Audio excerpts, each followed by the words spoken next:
Greetings, magnificent, beautiful, eternal, spirit soul, divine being that you are, and I know who you are because I know who I am.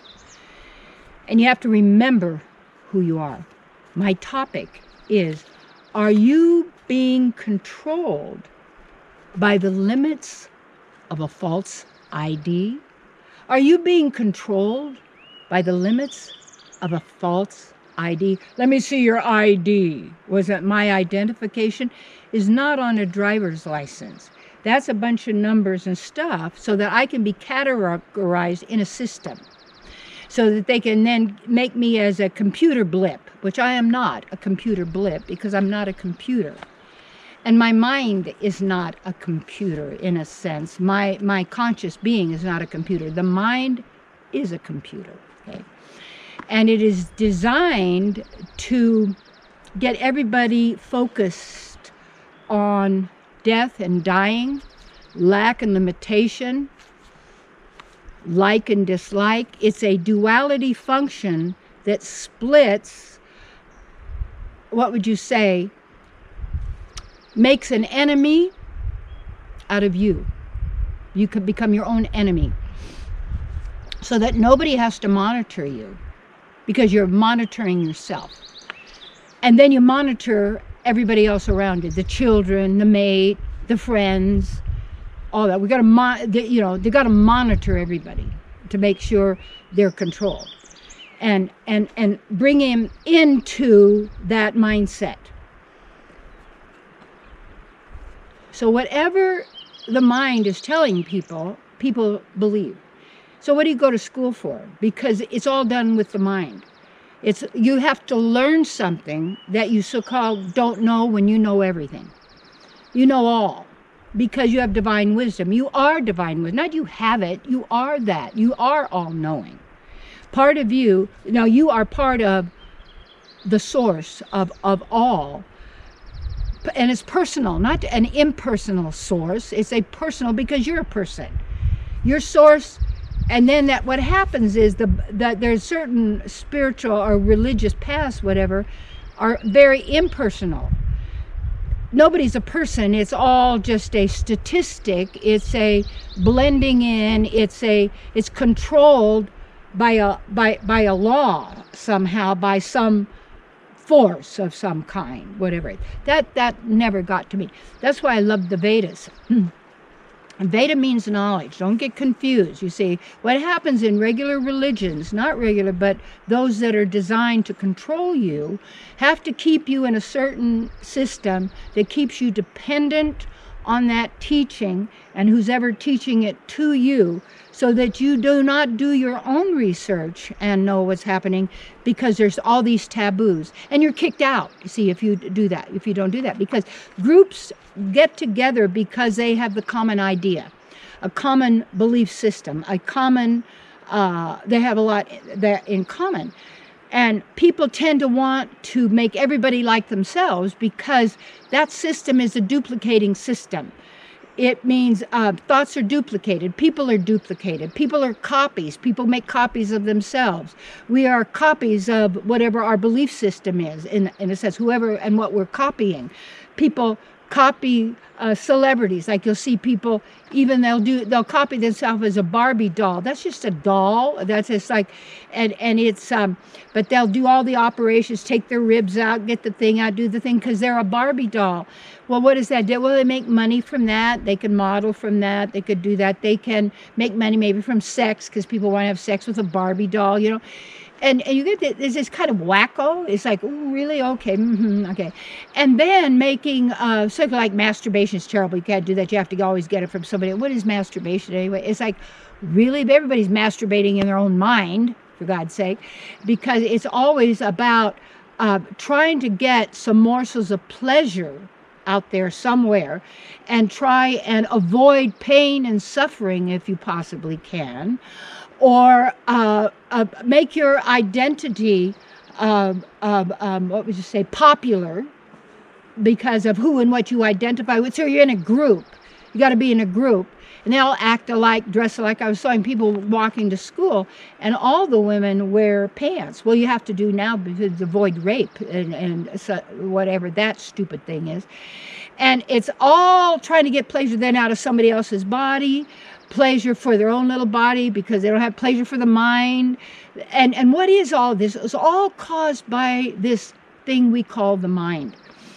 And it's what is psychology about? The mind. What is philosophy about? Thoughts and beliefs and such of the mind. What is psychiatry about? And psychology. It's all about the mind. So what about you think? It's about words. It's about definitions.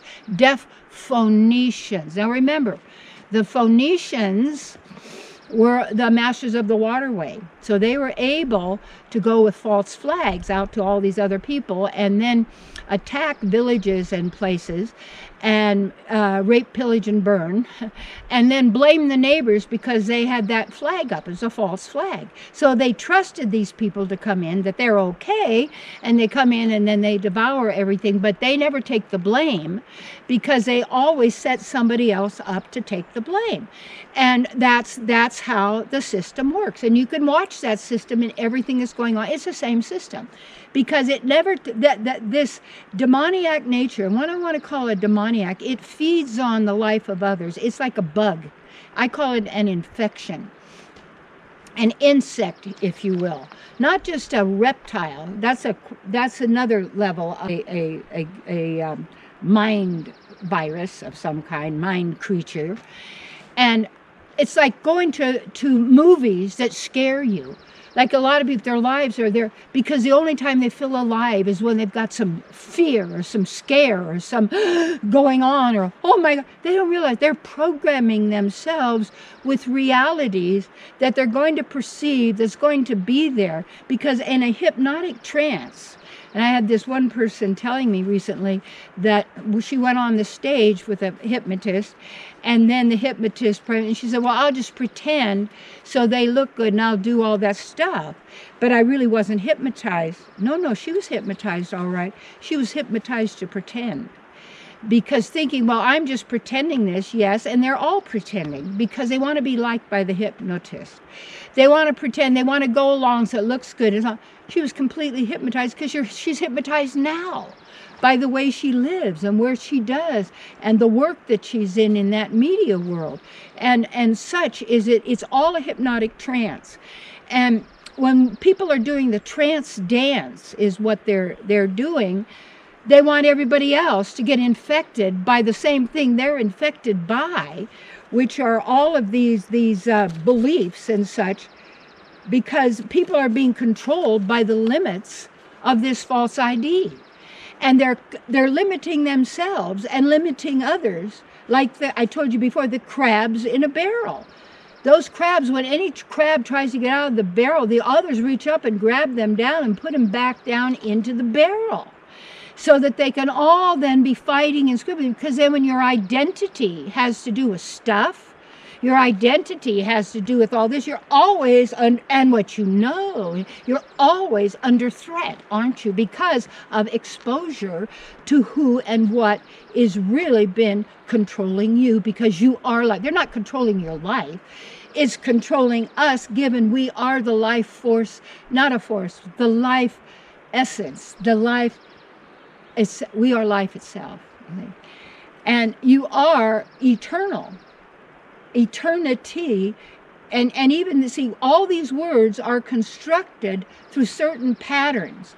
And those patterns, we'll get into that in another time. But anyway, all of this kind of thing you will get at retreats with me and work with me on this ongoing basis. And what I like to do is I like to do counseling and such by love offerings, so everyone can do that, and I'm be there available for you. I would like you to give a love offering. I ask that you can do that, but it's like it's going to be dependent on you and who you are in your consciousness, you see. So I'm there to serve you. And then also by my career, and it is mentoring program where it's for your work, for what you want to get out there in the world and how you do it, because I've done that as a global person. I would call it rather planetary. rather use that word. And so you've got to be conscious of the words that you're using and how those words are influencing you, infecting you, because everybody's using it in whatever language. But we're already naturally intuitive, all-knowing, and all empowering. That's who we really are. So we want to so we come back to who we are, and that's what my work is. So coming up to Mount Shasta with workshops with me and retreats in nature, and then you could do that on the individual, couple basis, or family basis, or in the group basis. And if you email me, Terry@terrycolewhittaker.com, then I will send you then that flyer. It's going to come on a PDF, so sometimes a little warning sign comes up. But we're clean, and it's not that, but you have to do what you have to do. But anyway, get that or give me a call. And all is great, and it's beautiful up here. And I also have trainings that people want to teach from my books, want to do spiritual practitioner work, and also if you have your work and your ministry out in the world. A lot of my students are now spiritual leaders and best-selling authors and such. So anyway, big hugs. I love you. So contact me. I'm here for you and here for us.